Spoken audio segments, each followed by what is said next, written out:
White Fang by Jack London. Part 1, Chapter 3, The Hunger Cry. The day began auspiciously. They had lost no dogs during the night, and they swung out upon the trail and into the silence, the darkness, and the cold with spirits that were fairly light. Bill seemed to have forgotten his forebodings of the previous night, and even waxed facetious with the dogs when, at midday, they overturned the sled on a bad piece of trail. It was an awkward mix-up. The sled was upside down and jammed between a tree trunk and a huge rock, and they were forced to unharness the dogs in order to straighten out the tangle. The two men were bent over the sled and trying to right it, when Henry observed One Ear sidling away. "Here, you, One Ear!" he cried, straightening up and turning around on the dog.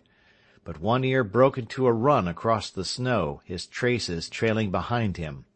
And there, out in the snow of their back track, was the she-wolf waiting for him.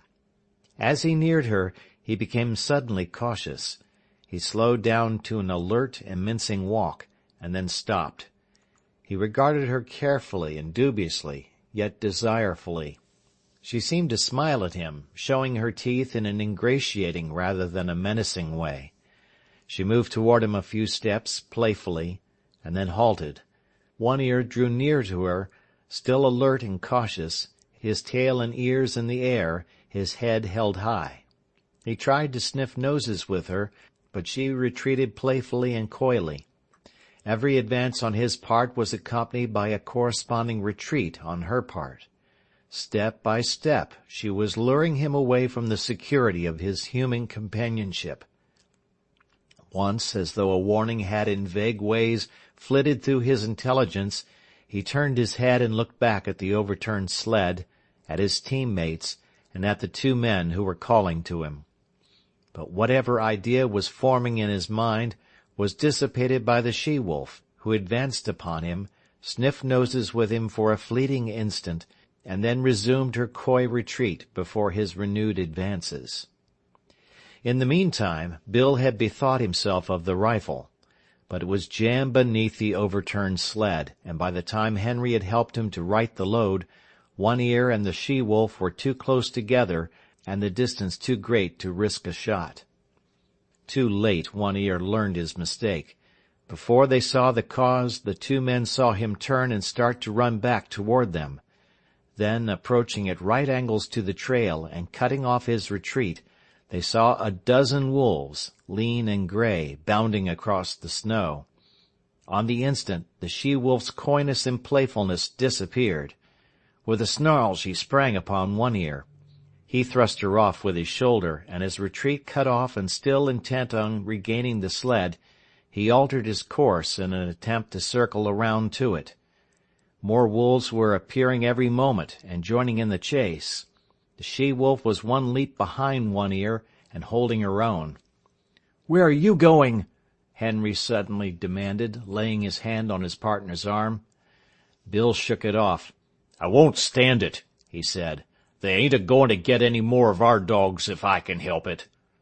Gun in hand, he plunged into the underbrush that lined the side of the trail.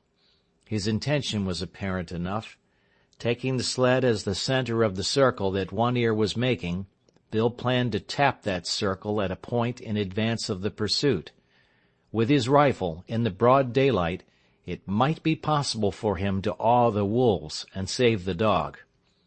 "Say, Bill," Henry called after him, "be careful. Don't take no chances." Henry sat down on the sled and watched. There was nothing else for him to do. Bill had already gone from sight, but now and again, appearing and disappearing amongst the underbrush and the scattered clumps of spruce, could be seen One Ear. Henry judged his case to be hopeless. The dog was thoroughly alive to its danger, but it was running on the outer circle, while the wolf pack was running on the inner and shorter circle. It was vain to think of One Ear so outdistancing his pursuers as to be able to cut across their circle in advance of them and to regain the sled. The different lines were rapidly approaching a point.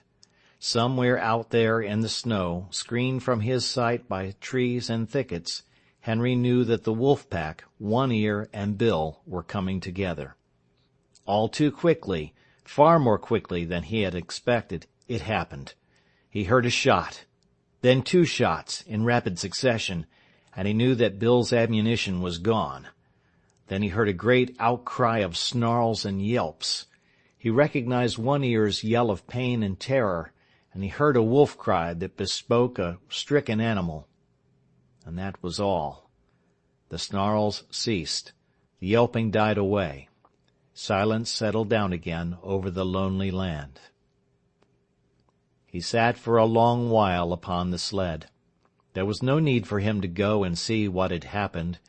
He knew it as though it had taken place before his eyes. Once he roused with a start and hastily got the axe out from underneath the lashings. But for some time longer he sat and brooded, the two remaining dogs crouching and trembling at his feet. At last he arose in a weary manner, as though all the resilience had gone out of his body, and proceeded to fasten the dogs to the sled. He passed a rope over his shoulder, a man-trace, and pulled with the dogs. He did not go far. At the first hint of darkness he hastened to make a camp, and he saw to it that he had a generous supply of firewood. He fed the dogs, cooked and ate his supper, and made his bed close to the fire. But he was not destined to enjoy that bed. Before his eyes closed, the wolves had drawn too near for safety. It no longer required an effort of the vision to see them. They were all about him in the fire, in a narrow circle, and he could see them plainly in the firelight, lying down, sitting up, and crawling forward on their bellies, or slinking back and forth. They even slept. Here and there he could see one curled up in the snow like a dog, taking the sleep that was now denied himself. He kept the fire brightly blazing, for he knew that it alone intervened between the flesh of his body and their hungry fangs. His two dogs stayed close by him, one on either side, leaning against him for protection, crying and whimpering, and at times snarling desperately when a wolf approached a little closer than usual. At such moments, when his dogs snarled, the whole circle would be agitated, the wolves coming to their feet and pressing tentatively forward, a chorus of snarls and eager yelps rising about him. Then the circle would lie down again, and here and there a wolf would resume its broken nap. But this circle had a continuous tendency to draw in upon him. Bit by bit, an inch at a time, with here a wolf bellying forward, and there a wolf bellying forward, the circle would narrow until the brutes were almost within springing distance. Then he would seize brands from the fire and hurl them into the pack. A hasty drawing back always resulted, accompanied by angry yelps and frightened snarls, when a well-aimed brand struck and scorched a too daring animal. Morning found the man haggard and worn, wide-eyed from want of sleep. He cooked breakfast in the darkness, and at 9 o'clock, when, with the coming of daylight, the wolf pack drew back, he set about the task he had planned through the long hours of the night. Chopping down young saplings, he made them crossbars of a scaffold by lashing them high up to the trunks of standing trees. Using the sled lashing for a heaving rope, and with the aid of the dogs, he hoisted the coffin to the top of the scaffold. "They got Bill, and they may get me, but they'll sure never get you, young man," he said, addressing the dead body in its tree sepulchre. Then he took the trail, the lightened sled bounding along behind the willing dogs, for they too knew that safety lay open in the gaining of Fort McGurry. The wolves were now more open in their pursuit, trotting sedately behind and ranging along on either side, their red tongues lolling out, their lean sides showing the undulating ribs with every movement. They were very lean, mere skin bags stretched over bony frames, with strings for muscles, so lean that Henry found it in his mind to marvel that they still kept their feet and did not collapse forthright in the snow. He did not dare travel until dark, At midday, not only did the sun warm the southern horizon, but it even thrust its upper rim, pale and golden, above the skyline. He received it as a sign. The days were growing longer. The sun was returning. But scarcely had the cheer of its light departed than he went into camp. There was still several hours of gray daylight and somber twilight, and he utilized them in chopping an enormous supply of firewood. With night came horror. Not only were the starving wolves growing bolder, but lack of sleep was telling upon Henry. He dozed despite himself, crouching by the fire, the blankets about his shoulders, the axe between his knees, and on either side a dog pressing close against him. He awoke once and saw in front of him, not a dozen feet away, a big gray wolf, one of the largest of the pack. And even as he looked, the brute deliberately stretched himself after the manner of a lazy dog, yawning full in his face, and looking upon him with a possessive eye, as if, in truth, he was merely a delayed meal that was soon to be eaten. This certitude was shown by the whole pack. Fully a score he could count, staring hungrily at him or calmly sleeping in the snow. They reminded him of children gathered about a spread table and awaiting permission to begin to eat. And he was the food they were to eat. He wondered how and when the meal would begin. As he piled wood on the fire, he discovered an appreciation of his own body which he had never felt before. He watched his moving muscles and was interested in the cunning mechanism of his fingers. By the light of the fire he crooked his fingers slowly and repeatedly, now one at a time, now all together, spreading them wide or making quick gripping movements. He studied the nail formation and prodded the finger-tips, now sharply and again softly, gauging the while the nerve sensations produced. It fascinated him, and he grew suddenly fond of this subtle flesh of his that worked so beautifully and smoothly and delicately. Then he would cast a glance of fear at the wolf circle drawn expectantly about him, and like a blow the realization would strike him that this wonderful body of his, this living flesh, was no more than so much meat, a quest of ravenous animals, to be torn and slashed by their hungry fangs, to be sustenance to them as the moose and the rabbit had often been sustenance to him. He came out of a doze that was half nightmare, to see the red-hued she-wolf before him. She was not more than half a dozen feet away, sitting in the snow, and wistfully regarding him.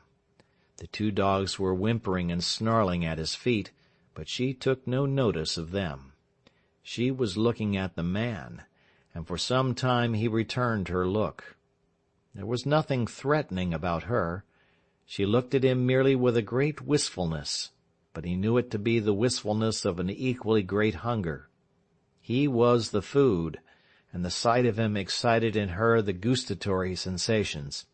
Her mouth opened, the saliva drooled forth, and she licked her chops with the pleasure of anticipation. A spasm of fear went through him. He reached hastily for a brand to throw at her, but even as he reached, and before his fingers had closed on the missile, she sprang back into safety, and he knew that she was used to having things thrown at her. She had snarled as she sprang away, baring her white fangs to their roots, all her wistfulness vanishing, being replaced by a carnivorous malignity that made him shudder. He glanced at the hand that held the brand, noticing the cunning delicacy of the fingers that gripped it, how they adjusted themselves to all the inequalities of the surface, curling over and under and about the rough wood, and one little finger, too close to the burning portion of the brand, sensitively and automatically writhing back from the hurtful heat to a cooler gripping place. And in the same instant he seemed to see a vision of those same sensitive and delicate fingers being crushed and torn by the white teeth of the she-wolf. Never had he been so fond of this body of his as now when his tenure of it was so precarious. All night, with burning brands, he fought off the hungry pack. When he dozed despite himself, the whimpering and snarling of the dogs aroused him. Morning came, but for the first time the light of day failed to scatter the wolves. The man waited in vain for them to go. They remained in a circle about him and his fire, displaying an arrogance of possession that shook his courage born of the morning light. He made one desperate attempt to pull out on the trail, but the moment he left the protection of the fire, the boldest wolf leaped for him, but leaped short. He saved himself by springing back, the jaws snapping together a scant 6 inches from his thigh. The rest of the pack was now up and surging upon him, and a throwing of firebrands right and left was necessary to drive them back to a respectful distance. Even in the daylight he did not dare leave the fire to chop fresh wood. 20 feet away towered a huge dead spruce. He spent half the day extending his campfire to the tree, at any moment a half-dozen burning faggots ready at hand to fling at his enemies. Once at the tree, he studied the surrounding forest in order to fell the tree in the direction of the most firewood. The night was a repetition of the night before, save that the need for sleep was becoming overpowering. The snarling of his dogs was losing its efficacy. Besides, they were snarling all the time, and his benumbed and drowsy senses no longer took note of changing pitch and intensity. He awoke with a start. The she-wolf was less than a yard from him. Mechanically, at short range, without letting go of it, he thrust a brand full into her open and snarling mouth. She sprang away, yelling with pain, and while he took delight in the smell of burning flesh and hair, he watched her shaking her head and growling wrathfully a score of feet away. But this time, before he dozed again, he tied a burning pine knot to his right hand. His eyes were closed but few minutes when the burn of the flame on his flesh awakened him. For several hours he adhered to this program. Every time he was thus awakened, he drove back the wolves with flying brands, replenished the fire, and rearranged the pine knot on his hand. All worked well, but there came a time when he fastened the pine knot insecurely. As his eyes closed, it fell away from his hand. He dreamed. It seemed to him that he was in Fort McGurry. It was warm and comfortable, and he was playing cribbage with the factor. Also, it seemed to him that the fort was besieged by wolves. They were howling at the very gates, and sometimes he and the factor paused from the game to listen and laugh at the futile efforts of the wolves to get in. And then, so strange was the dream, there was a crash. The door was burst open.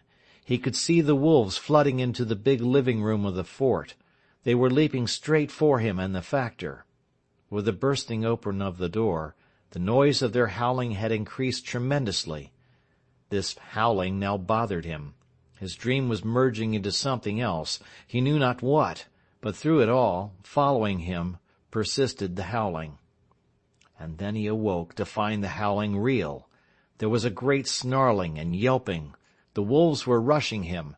They were all about him and upon him. The teeth of one had closed upon his arm. Instinctively, he leaped into the fire, and as he leaped he felt the sharp slash of teeth that tore through the flesh of his leg. Then began a fire fight. His stout mittens temporarily protected his hands, and he scooped live coals into the air in all directions, until the campfire took on the semblance of a volcano. But it could not last long. His face was blistering in the heat. His eyebrows and lashes were singed off, and the heat was becoming unbearable to his feet. With a flaming brand in each hand, he sprang to the edge of the fire. The wolves had been driven back. On every side, wherever the live coals had fallen, the snow was sizzling, and every little while a retiring wolf, with wild leap and snort and snarl, announced that one such live coal had been stepped upon. Flinging his brands at the nearest of his enemies, the man thrust his smouldering mittens into the snow and stamped about to cool his feet.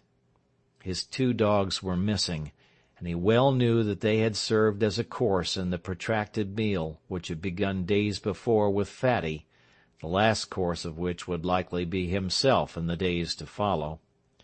"You ain't got me yet," he cried, savagely shaking his fist at the hungry beasts, and at the sound of his voice the whole circle was agitated. There was a general snarl, and the she-wolf slid up close to him across the snow, and watched him with hungry wistfulness.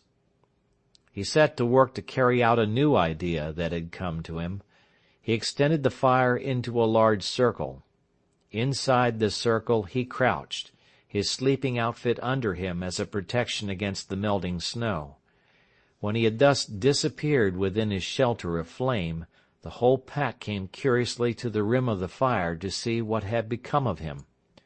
Hitherto they had been denied access to the fire, and they now settled down in a close-drawn circle like so many dogs, blinking and yawning and stretching their lean bodies in the unaccustomed warmth. Then the she-wolf sat down, pointed her nose at a star, and began to howl. One by one the wolves joined her, till the whole pack, on haunches, with noses pointed skyward, was howling its hungry cry. Dawn came, and daylight. The fire was burning low. The fuel had run out, and there was need to get more. The man attempted to step out of his circle of flame, but the wolves surged to meet him. Burning brands made them spring aside, but they no longer sprang back. In vain he strove to drive them back. As he gave up and stumbled inside his circle, a wolf leaped for him, missed, and landed with all 4 feet in the coals. It cried out with terror, at the same time snarling, and scrambled back to cool its paws in the snow. The man sat down on his blankets in a crouching position. His body leaned forward from the hips. His shoulders, relaxed and drooping, and his head on his knees advertised that he had given up the struggle. Now and again he raised his head to note the dying down of the fire. The circle of flame and coals was breaking into segments with openings in between. These openings grew in size. The segments diminished. "I guess you can come and get me any time," he mumbled. "Anyway, I'm going to sleep." Once he awakened, and in an opening in the circle, directly in front of him, he saw the she-wolf gazing at him. Again he awakened a little later, though it seemed hours to him. A mysterious change had taken place, so mysterious a change that he was shocked wider awake. Something had happened. He could not understand it first. Then he discovered it. The wolves were gone. There remained only the trampled snow to show how closely they had pressed him. Sleep was welling up and gripping him again. His head was sinking down upon his knees, when he roused with a sudden start. There were cries of men and churn of sleds, the creaking of harnesses, and the eager whimpering of straining dogs. 4 sleds pulled in from the riverbed to the camp among the trees. 6 men were about the man who crouched in the center of the dying fire. They were shaking and prodding him into consciousness. He looked at them like a drunken man, and maundered in strange, sleepy speech. "Red she-wolf. Come in with the dogs at feedin' time. First she ate the dog food, then she ate the dogs, and after that she ate Bill." "Where's Lord Alfred?" one of the men bellowed in his ear, shaking him roughly. He shook his head slowly. "No, she didn't eat him. He's roosting in a tree at the last camp." "Dead?" the man shouted. "And in a box," Henry answered. He jerked his shoulder petulantly away from the grip of his questioner. "Say, you lemme alone. I'm just plumb tuckered out. Good night, everybody." His eyes fluttered and went shut. His chin fell forward on his chest, and even as they eased him down upon the blankets his snores were rising on the frosty air.